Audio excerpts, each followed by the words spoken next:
staphylococcal organisms in the nose. We actually have Mm-hmm. staph nasal carriage.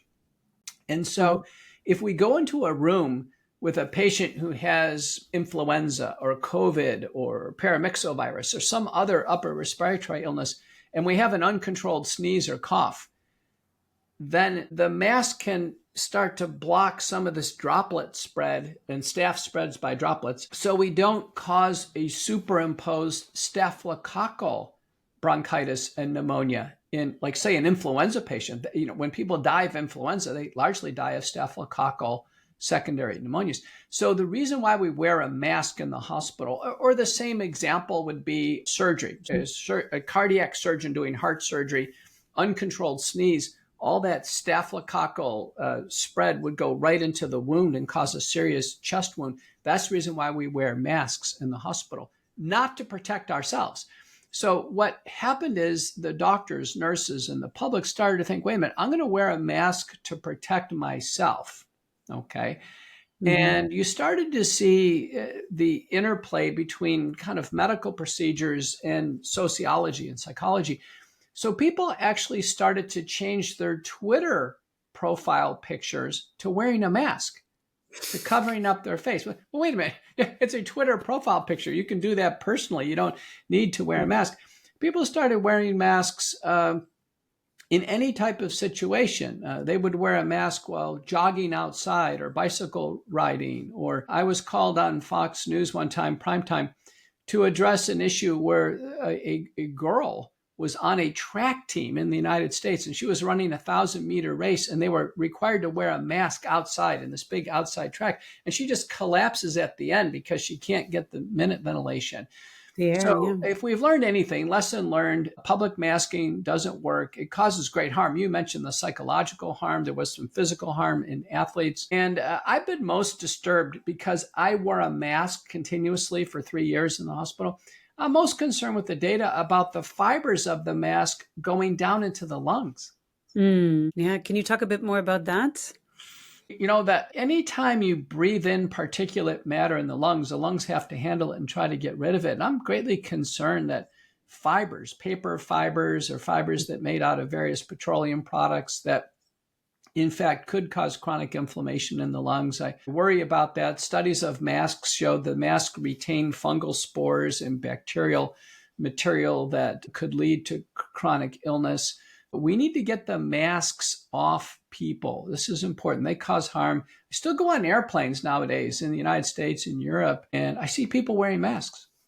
And also, I wonder with microplastics, etc. I mean, we know that there's a huge pandemic that microplastics are being found in every organ of the human body and other animals as well. It's really terrible. And I assume that also in the mask, because of the petroleum base, that those are being ingested as well. So that's another one to look out for. So it's true. And let me give you a couple other lessons learned now. Sure. So the public masking, it didn't work. The next one was putting healthy people into quarantine. No, ever since yellow fever and all of the infectious diseases, sick people go into quarantine. Sick people, while they could potentially spread the illness, not healthy people. So it was just the opposite. It's just the opposite of what people think. So this was a commonsensical thing. And, in some places it became so extreme. Let's say Australia. I ended up having an Australian lecture tour as we worked our way through the pandemic. And I learned just unbelievable observations from the Australians. They were confined to their houses.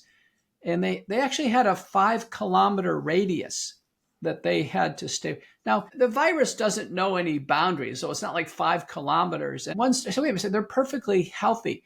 So the only thing that made sense was that if someone was coming down sick and they didn't want to, infect everybody around them, they should go home and, be out of the workplace for a few days. And initially that was 2 weeks. And our agencies ultimately refined it down to about 5 days, which is what you do for influenza or another common cold infection. But importantly, the most important public health policy would have had that is employers being flexible and saying, okay, you're getting sick, you can go home. Or let's say air travel. Oh, you're getting sick. We'll be happy to hold your ticket and reschedule it when you're healthy and you can fly. So what we needed in public policy was flexibility when people were sick, not other measures of, you can't go into the workplace unless you wore a mask or took a vaccine or what have you. The public policy lesson was during the pandemic, allow for flexibility. Completely agree with you that healthy people should be able to move about freely. And I think the impact of it, how many elderly people live alone, completely isolated. I mean, what impact that has on them. And I know from some parents with teenage children, the only thing they had left to do was be on devices or, on gaming, etc., for hours and hours each day. And that impact, I think, is still to be seen of all these children who have gone through several years of being confined indoors, told it's bad to be mixing with others, especially people you don't know, etc. I mean, all these fears that are generated that still need to be worked through. So that in itself also is a huge pandemic, I think. And so what are some of the other ones that you were sharing? Yeah, one of the big lessons learned is when an illness can cause hospitalization and death, the immediate medical and public health priority is to treat patients early to avoid hospitalization and death. The hospitalization and death are the two bad outcomes. They must be avoided. And every country in the world initially had absolutely no guidance on early treatment. In fact, to make it worse, some countries prohibited early treatment. Like for instance, Australia, the Therapeutic Goods Administration put out their first sets of guidelines, and it was about a dozen statements saying, do not do this, do not do that, do not use this medicine, do not do this intervention, do not. Well, then what should we do? And remember, it was 2 years in the United States before we had the first oral drug that was emergency use authorized to treat COVID-19, which was Paxlovid. Well, by that time, the virus had mutated and it was quite mild. So during the severe, so the National Institutes of Health in the United States provided no guidance on early treatment. You go across Europe, no guidance on early treatment. And it actually gets worse than that. It turns out that approaches on early treatment were suppressed. They were suppressed, and any person or company that offered a solution suffered immediate reprisal at the hands of government agencies or medical societies. So when we start up top, and I published the first multi-drug, multi-agent protocol to prevent hospitalization and death with high-risk COVID-19. You're talking to the originator of the Mccoulough protocol, the most widely used approach in the world to help patients avoid hospitalization and death. I mean, that contribution, you'd think that Harvard or Karolinska or some prominent institution would want that mark that they have developed a protocol to, in a sense, spare people the misery of hospitalization and death, but yet you're talking to the singular first author. Now, I had considerable assistance from co-authors, and I published 2 critical papers in 2020. But I look back on that in my career. Of course, that was the most impactful work that I've ever done in my career. I have over 1,000 published scientific communications, but when I look back on it, a protocol for a worldwide pandemic that helped people avoid hospitalization and death, it's been credited in saving tens of millions of lives and sparing hundreds of millions of hospitalizations. I mean, what a massive impact. So what was in the protocol? What was suppressed?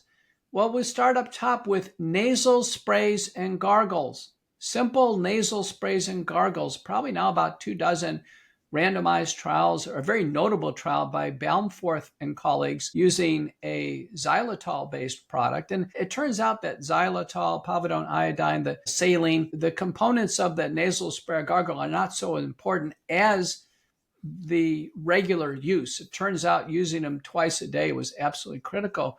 But the point is, a nasal spray and gargle in a prospective double-blind randomized placebo-controlled trial, large trial, reduced the rate of getting COVID by about 72%. Wow. That was far better than a vaccine. Remember, the first year of the pandemic, there were no vaccines. So Yeah. everybody should have been doing nasal sprays and gargles. Now, sadly, I learned about it late. I learned about it from a clinical trial of a povidone iodine-based, again, another large prospective double-blind randomized placebo-controlled trial by Chowdhury and colleagues from Bangladesh. I learned about this in January of 2021. But if we could have done it over again, I would have had every household and every person outfitted with a nasal spray or gargle. In the United States, the brand names that are widely used now on the nasal spray side are Clear, Cofix RX, Immune Mist, Betadine, Neomed. The brands of gargles that can be used are Spry, Scope, Listerine. One could just simply use a saltwater gargle with some iodine. You can do homemade solutions. The principles of nasal sprays and gargles, they should be very comfortable. They should never burn or sting. If they do, they simply need to be diluted with some salt water. And to this day, the message of nasal sprays and gargles has not been fully received by countries. There's not a single government public health agency that makes this simple recommendation. Not a single one, despite it's completely safe, is completely reasonable. In fact, there was a recent clinical trial published in Lancet Respiratory Diseases. It was done during the pandemic, but it was designed to help prevent the common cold. And just on-demand use of a saline nasal spray had a significant impact. You can imagine regular use, use. So it started with nasal sprays and gargles. In the United States, our Federal Trade Commission sued and pursued every company making a product and tried to prohibit them from doing any research or doing any product promotion to help people. We had that one of the largest purveyors of vitamin D, oral vitamin D, turned out to be preventive and therapeutic. He was sued by the Federal Trade Commission, Dr. Eric Naputi, ultimately huge settlement charge against him. We had hydroxychloroquine.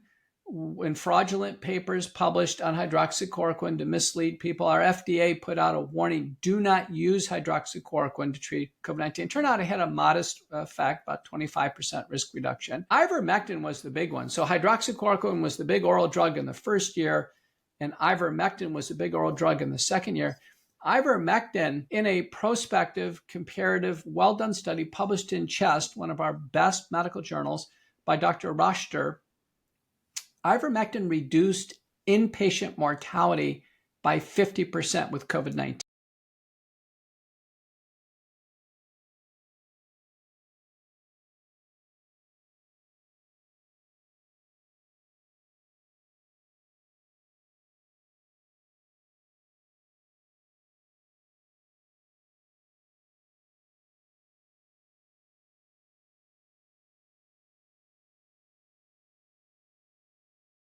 In those early years. That drug is safer than acetaminophen or Tylenol. Wow. Every single person hospitalized should have received ivermectin, but it doesn't stop there. We had monoclonal antibodies, which were high-tech, Operation Warp Speed, expensive. The United States government bought enough doses to treat every American. That means every person who came to the ER should have gotten an upfront dose of monoclonal antibodies. Sadly, they didn't. And those who received the monoclonal antibodies, like I had very sick patients who received them in the ER, they survived the hospitalization. But those who did not get the antibodies, they succumbed and died in the hospital. And the list goes on and on. We saw suppression of the use of aspirin, anticoagulants, colchicine, incorrect doses of steroids. The steroid recommendation was the dose was way too low and it was the wrong steroid. And the improper and lack of use of antibiotics. There were papers published of inpatients who died of secondary bacterial infections. They didn't receive the right antibiotics. The use of remdesivir, a failed antiviral drug in the hospital. And the WHO came out early in 2020 and said, do not use remdesivir. Do not use it. It doesn't improve outcomes, may have toxicities, liver and kidney toxicities. And yet remdesivir became a standard of care in the United States. In the United States, they never varied from this. European Society of Critical Care and the WHO said don't use it. So if we've learned anything from pandemic response, the government should stay out of medical care completely. Doctors like myself should make the decisions for their patients, and we should be allowed to develop the community standard of care. Now, it turns out Mccoulough protocol was so effective, had at least 85% reductions in hospitalizations and deaths. So the Association of American Physicians and Surgeons, a leading medical organization, did adopt it, and they produced a home treatment protocol in October of 2020. And that did carry a community standard of care. And that's the reason why so many people were spared hospitalization. But early treatment and the failure of every doctor and every hospital and every nurse and every administrator, the failure of them to face the illness and treat it early is a huge, huge mistake and a big lesson learned. For so many millions of people that suffer to extensive degrees, some with their life around the world. Why is this, Dr. Mccoulough? Why were these blocked? Why were these not further researched? Why was early prevention not focused on? It's a completely missed opportunity around the world. What was going on? What would you say? The medical community was initially gripped in fear. I think if they understood that they had to face the illness and treat patients, they themselves could get a potentially fatal illness. And that's the title of my book, Courage to Face COVID-19. The medical community needed courage to face COVID-19. In the United States, we estimate it was only about 500 doctors who are willing to take the risk and treat COVID patients. We have 1 million doctors in the United States.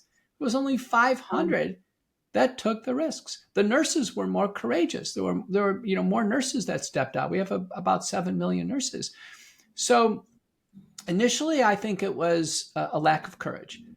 And then later on, given fear, and then when the government agency said, do not do this, and they even made false claims like it doesn't work. In the case of ivermectin, it was terrible. The FDA came out with a campaign. Now, since when does the FDA come out with a campaign against a drug?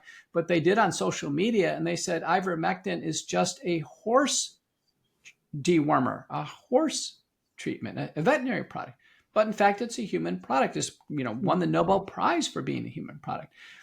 So, and ultimately the FDA was sued by Dr. Robert Apter, Dr. Mary Telly Bowden, and Dr. Paul Merrick. They were sued, and ultimately the FDA settled and said, we'll take down all of our false information on ivermectin.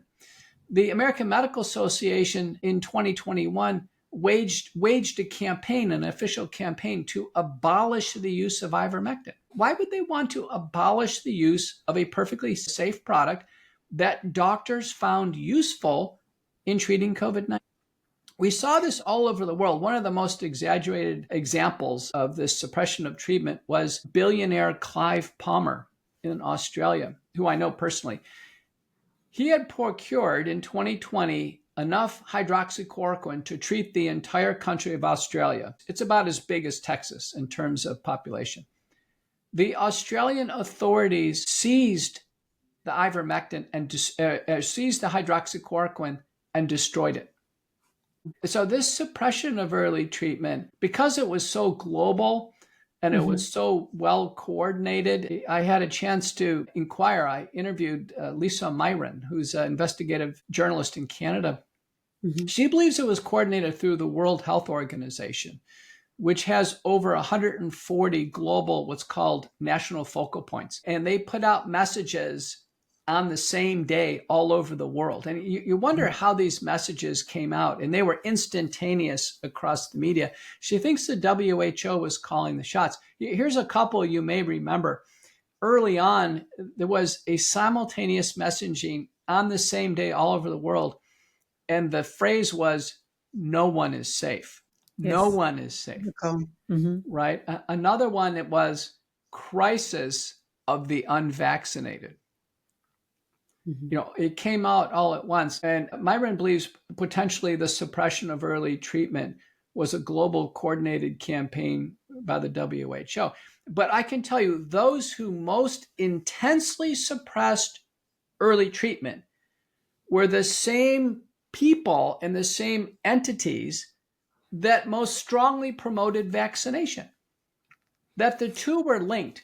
The suppression of early treatment created fear, suffering, resulted in hospitalization and death, and that drove people to mass vaccination. And when the vaccines first rolled out here in Dallas, Texas, do you know people waited in line for hours to receive a vaccine? This blind hope that it would cure everything. I had to travel between Europe and the US, and in order to travel, I had to be vaccinated, which was unfortunate because I would have preferred not to. I would have preferred focusing on building my immune system. However, only after my third vaccine, which I had to get as part of the travel, did I get COVID, and not only once, but twice as well. And so this was almost the joke, right? I mean, what are you doing this for, and what are the damage and consequences for it? And I'd love to touch on a few other points also around vaccines in general and children. But before that, I think what is very clear is, who really benefits from this, right? And when we look at big pharma,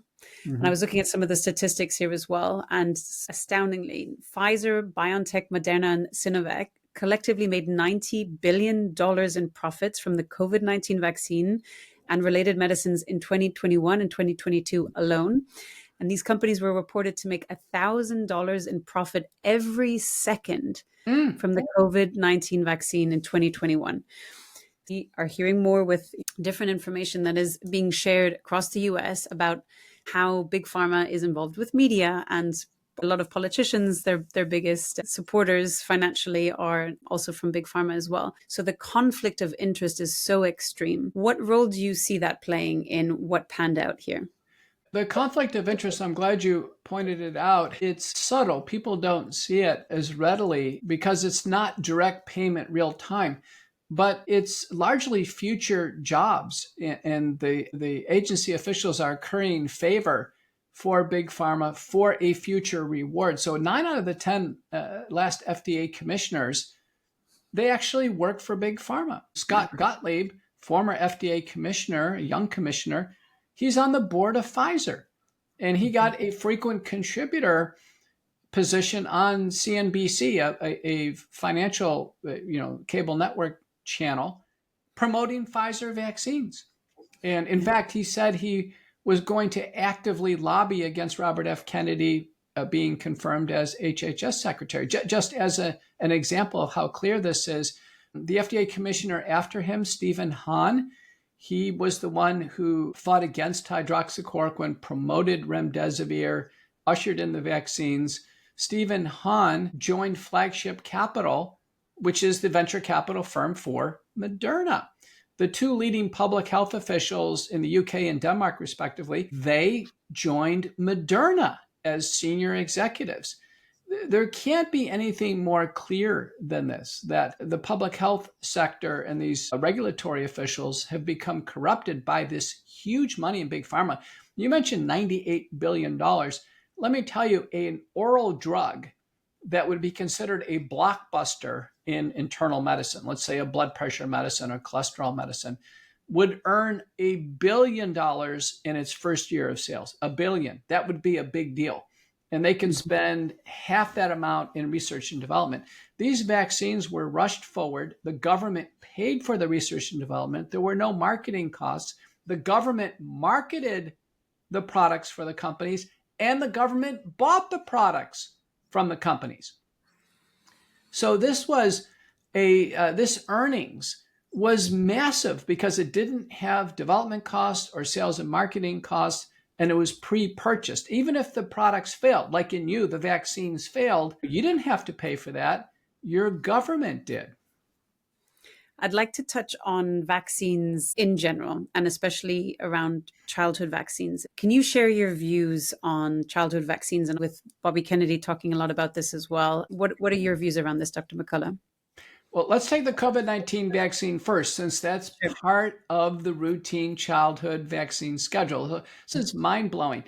The COVID-19 vaccines, so Pfizer, Moderna, the original formula, they did become fully FDA approved, but they were short-lived because they were supplanted by boosters, and none of the boosters have ever been fully FDA approved.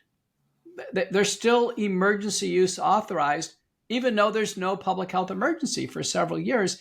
And to make matters worse, these unlicensed, unapproved, emergency use authorized vaccines, Pfizer and Moderna, are on the routine childhood schedule all How over can the this world. be? I Yeah. talked to someone in Canada yesterday, and the Canadian children have to take this vaccine to attend school. In the United States, multiple states have really no exemption pathway, like California, New York, Connecticut, West Virginia. And so the children are effectively force vaccinated with the COVID-19 vaccines. Well, where are the problems with the COVID-19 vaccines? They have led to record injuries, disabilities, and deaths. Our CDC vaccine event reporting system has never reported more than 150 deaths in any year since 1990 prior to the pandemic. And about half of Americans take vaccines per year. We are now at, with the COVID vaccines, CDC confirmed 19,000 plus confirmed deaths. Confirmed deaths with permanent VAERS numbers. That means there's autopsies, there's death certificates, and the published studies that have evaluated this, that the vaccine is the cause of death. The doctors report the deaths in the system because they've determined the vaccine is a cause of death. I've reported deaths in the system.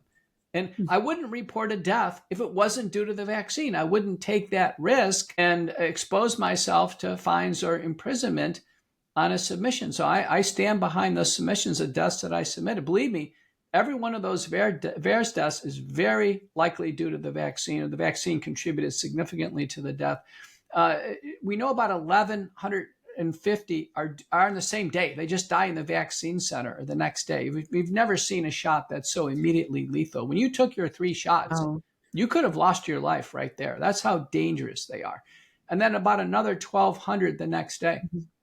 These are in children or across the board, the vaccines being taken, just to be clear? Across the board. Now, the majority of deaths occurred in 2021. They rolled out. Those were the most dangerous vaccines. We've had over 100 children die of the vaccine, for sure.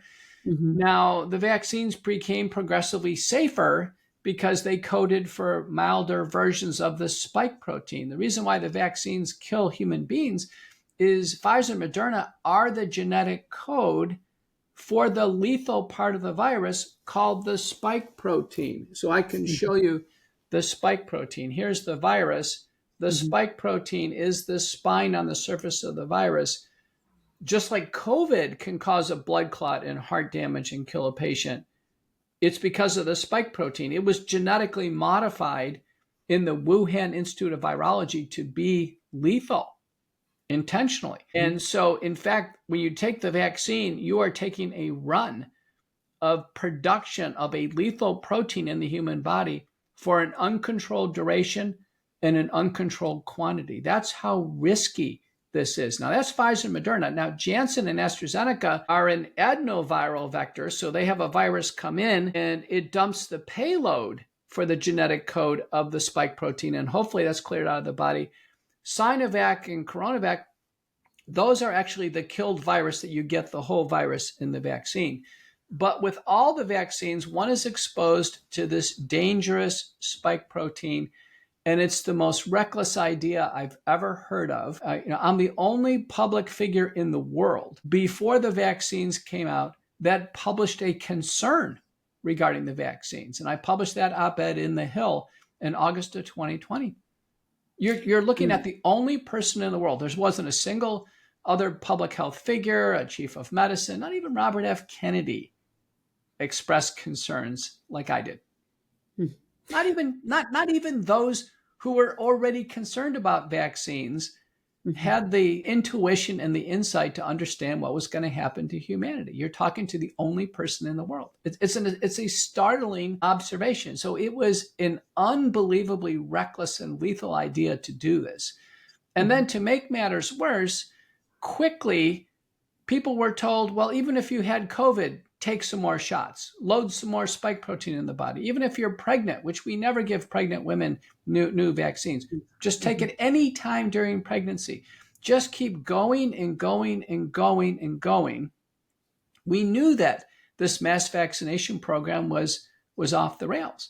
Now, this COVID vaccine is part of a ever expanding routine childhood vaccine schedule. I saw that for CDC recommends, I think from the age of 6 months, if I'm not mistaken, which is just wild. And my father's 86 years old, based in Florida, and he's like, oh, I need to go and get my updated COVID-19 vaccine. And I've begged him to stop. He's focused on his health. He's fine. He's not going to get it. And I think it's this fear mongering and this false sense of hope in that what a vaccine can do, but not even appreciating the damage that it does. So I commend you for your courage to speak up about it. I know the amount of censorship. I know people whose accounts were taken down where we're trying to talk about alternatives. If I mention anything about it, even on my one, it would have to have the disclaimer to check if the information was correct, etc. So it was really a mass censorship that was going on as well, and a big taboo. Mm-hmm. So I'd love to continue also with the childhood vaccines. I think mandatory reading now is a book by Bistianic and Humphreys called Dissolving Illusions, which is the best referenced book about the history of vaccines. And sadly, vaccines have a very dark history in medicine, very dark. Late 18th century and certainly through the 19th century, the smallpox vaccines, which were developed from the fluid, lymph of horses and cows, or even human-to-human transference of fluid through rubbing arms, was grossly contaminated. It was contaminated with staph and strep and tetanus and syphilis. People died of the smallpox vaccine. They died of the vaccine. It didn't even work. And it got so bad in the late 19th century that parents were put in jail if they did not vaccinate their children. It led to uprisings in Toronto, Ontario, and in London, UK. In the UK, it led to the Anti-Vaccination League. When people say anti-vax, where did it come from? It came from the smallpox debacle. I mean, people being put in jail if their kids don't take a vaccine, that's the dark history of public vaccination. Starts with smallpox. Ultimately, over time, the smallpox scourge improved over time. By the time the world was declared eradicated from smallpox, it was only about 10% of people had taken the shot. So it couldn't have been the vaccine. It was improved hygiene and people, kids not sharing bed sheets and taking showers and good nutrition. But it started with smallpox. Then we usher in polio. And with the polio, the oral polio vaccine, which I had, you may have had too, the sugar cubes, that contributed more polio to the water supply. And so polio, you drink it. It's actually in the water. So that was a disaster. So they stopped that. And we got to the injectable polio vaccines. During the years where I took the injectable polio vaccines, it was contaminated with a cancer-promoting DNA fragment called SV40. And this generated an entire Institute of Medicine report. This is how bad this is. And the conclusions are we don't know in people my age how much cancer was due from the polio shots. Okay. And then there was another famous incident called the Cutter incident. And that's where Cutter Laboratories produced an injectable polio vaccine where the polio virus wasn't killed enough and people got polio. Hundreds of thousands of people got polio from the shots. Sadly, some were paralyzed and some died. Now, ultimately, the polio shots improved in safety like smallpox. But again, this is the history. And then finally, the cellular pertussis vaccine caused so many problems, kids having seizures, neurologically damaged. There were so many lawsuits that in 1986, under President Reagan, Health and Human Services and Congress wrote the Vaccine Injury Compensation Act. And in that act, it says vaccines have unavoidable harm, because once they're injected, you can't take them out of the body. And because they cause harm, the companies are going to be free of lawsuit liability. That's the history of the childhood vaccine schedule, which has now exploded. Now, albeit the vaccines, I think, have become safer, but they are excessively utilized since 1986. And there's many examples. So a child born today on the first day of life receives a hepatitis B vaccine. Well, an average healthy child is not at risk for hepatitis B until they start to have sexual intercourse or potentially get tattoos or into IV drug abuse, what have you, in the teenage years. And by that time, the vaccine is worn off. It doesn't provide any protection. So the only baby born today who should get a hepatitis B vaccine is if the mother has hepatitis B or is an IV drug abuser, period. There should be Yeah. no child given, yet it is routine in every child born in the United States. And it goes on from there and there.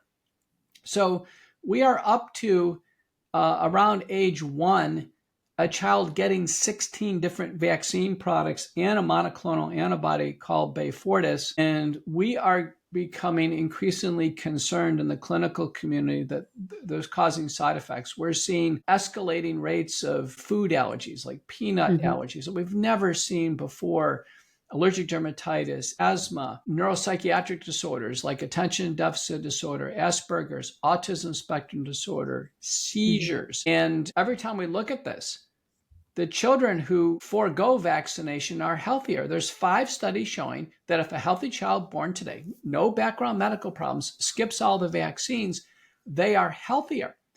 And over the course of history in the United States, there's always been 2.5% of Americans who don't take any vaccines. The Amish, the other Quakers, other sects. And, there hasn't been a return of measles or polio or smallpox in that group at all. And they're healthier. Now, with the COVID-19 vaccine debacle, that number, according to the CDC, of parents rejecting all vaccines is up to 10%. In an ideal world, let's put it this way, where you could have your wish, what would you recommend for parents and for families in the United States in particular, because the vaccine schedule is just exponentially grown since the 1980s? What would be the ideal scenario for families, their children, and vaccinations? Ideally, I would say, first and foremost, there should never be a mandate to take a vaccine for any activity. Vaccination should be purely elective, like any other medical or surgical procedure. That means no requirements for school, for employment, for the military. None. Vaccination should only be for personal protection, because vaccines don't protect others. If we've learned anything, even on the CDC website, it says the polio vaccine doesn't stop transmission of polio. And we look at outbreaks of measles and mumps, it happens in the vaccinated. So it's obvious they don't fully stop transmission. So in an ideal world, there would be no mandates around vaccine or any other medicine. In the United States, the Association of American Physicians and Surgeons in 2020, seeing this develop, passed a resolution against all forms of vaccine mandates, all of them. There's no mandate. The COVID vaccines are so dangerous that states like Texas have banned mandates for COVID vaccines. We can't see any person mandated to take a shot that's going to kill them right on the spot, like the COVID shots. Now, secondly, in an ideal world in the United States, we would rescind the 1986 Vaccine Injury Compensation Act. Just get rid of it. The companies have to stand behind their products. I think if that happened, immediately the companies would start to withdraw their products that they know have serious side effects. And then, we would let the markets settle out. Now, as a doctor, clinically, what I would do, a healthy child born today, no vaccines, period. None. A child born with serious lung disease, let's say cystic fibrosis, a congenital diaphragmatic hernia, a problem called Cartaginer syndrome, the respiratory vaccines could play a role. I mean, they're only partially protective at best, but then the risk benefit, the benefit starts to come up higher. Mm-hmm. Someone whose spleen has been taken out, I'd feel pretty strongly that they get a certain set of vaccines, which includes the Haemophilus influenza B vaccine and the pneumococcal vaccine, meningococcal vaccine. And we can go down the list. But so what I'm talking about is risk stratification. Instead of a mass battery of vaccines given to everybody who doesn't need them and is only at risk for side effects, selective use of vaccines for those at risk, and only with full informed consent and by personal choice. That sounds very sensible, I think, to give people back the ability to make choices and decisions about their own body, about their own children as well. I was listening to something that Gillian Michaels, I don't know if you're familiar with her, was saying, and she just said, I wonder, what is the proof behind the clinical trials experience? Like, what is actually published regarding the Hep B? We were talking about this before in infants. How do they test for safety? And she showed exactly, she went in and she's like, I didn't know. So I went in and had a look at the documentation. And lo and behold, it says that they did in 3 clinical studies, there was only 434 doses of the Recombi-Vax HB, right? The HB virus, 5 mcgs were administered to 147 healthy infants and children up to 10 years of age who were monitored for only 5 days.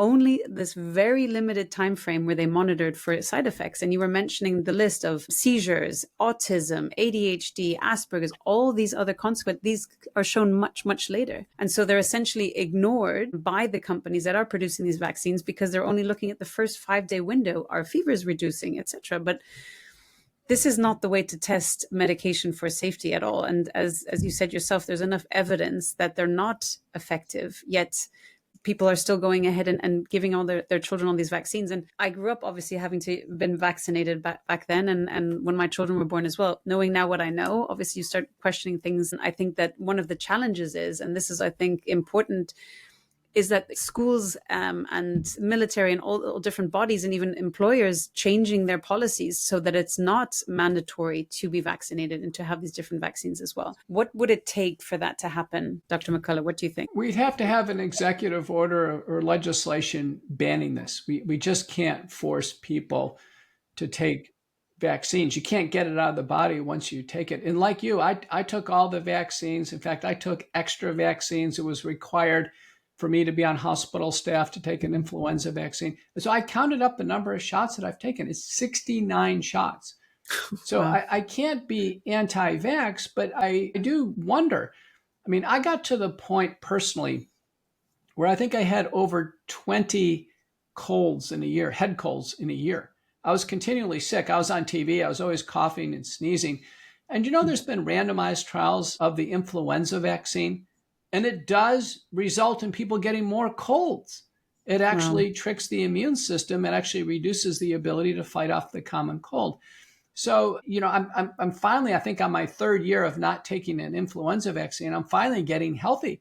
I've had the prior 6 months now, no common colds. I'm going to go for an entire year without any colds, I'm hoping. So we don't know, what are the negative consequences of taking all these vaccines. But even people our age, it's now suggested that we get not only an annual flu shot, but my age, a respiratory syncytial virus vaccine, a pneumococcal vaccine, a shingles vaccine, and it keeps going and going and going. The vaccine industry now is like a freight train, and it's out of control, going off the rails. Hopefully work that you're doing and others in the space as well will help to raise awareness and shift things. So I'm cautiously optimistic. I'm glad that you've come on also to share your views and to spread the word as well. Where do you see the future of public health and pandemic response strategies evolving from here? We talked about some of our wish scenarios, but what do you see as things developing in maybe in other jurisdictions around the world? There is now a strong movement among the public for health freedom. And you go on social media and you find all kinds of people making statements, largely along the lines that you and I have talked about. They want freedom of choice on whether or not they take a vaccine. They want the ability to decline all vaccines for their children. They want justice for vaccine injuries. And I can tell you, once somebody has decided that they're not going to take any vaccines, they're not going to go back and change their mind, right? I mean, you expressed regret for taking 3 COVID-19 vaccines. I bet you'll never take another COVID shot, no matter what coercion you face, right? Yeah, same here. I would never take one. People say, well, we're going to threaten your job. We're going to threaten your existence. Doesn't matter. You can't make me take one. That sentiment is so strong and growing. It's not going to go away. So recently, a vaccine promoter, Dr. Peter Hotez in Texas here in Houston, was saying that this anti-vaccine sentiment is rising. He's right. People are not going to take these. And the vaccine manufacturers, the harder they push, and the government agencies, the harder they push, the greater resistance they're going to face. So let's watch this space. Let's see where we are in the coming months. Are there any upcoming projects or initiatives you're currently focusing on that you'd like to share? Well, I want to point people to the Mccoulough Foundation, mccouloughfnd.org. It's a leading nonprofit. Tax-deductible donations support our efforts in four major areas. One is investigative scholarship. We've broken, Mccoulough protocols for not only early treatment, but vaccine detoxification, our work on the origins of bird flu, and considerable contributions now. Mccoulough Foundation is, probably the most prominent organization publishing in the peer-reviewed literature on pandemic response. Secondly, in the media, like today, and if you follow us, our Rumble channel and our Courageous Discourse Substack, most widely read medical Substack in the world. The third area is in justice. We're involved in court cases that have gone all the way to the U.S. Supreme Court and prevailed. And then finally, public policy. Mccoulough Foundation is a big player on Capitol Hill in the Senate, the House. Almost certainly will be in the senior advisory role for the new administration. Remember the doctors who have taken jobs in the new administration. The sad part about it is they're employees, so they can no longer express their personal opinions. The most powerful people in Washington will be unpaid external advisors like Vivek Ramaswamy and Elon Musk. And I think there'll be some that will rise in healthcare. So Mccoulough FND, follow me at my professional website, petermccouloughmd.com. That'll take you everywhere. A Mccoulough Report on America Out Loud Talk Radio, my book, Courage to Face COVID-19. And follow me on Twitter. I've got the top doctor account of doctors who, are legitimate, who are seeing patients, making medical decisions in the specialty area and across the social media platforms. Thank you so much for having me on the program. It's been such a pleasure, and we'll link all of those in the show notes as well. Do you have any final ask, recommendation, or any parting thoughts or message for my audience today, Dr. Mccoulough? My final message is follow Claudia, follow me, follow people in the independent media. Do your own research. Do your own research, and never again accept as a source of truth something that's pushed to you through a government, mainstream media, medical orthodoxy narrative. It's just too critical now. We've been burned. I gave you the history of this. People were burned back in the smallpox era. They've been burned in the COVID era. There's no substitute for doing your own research and getting independent opinions. First opinions, second opinions, third opinions, and beyond.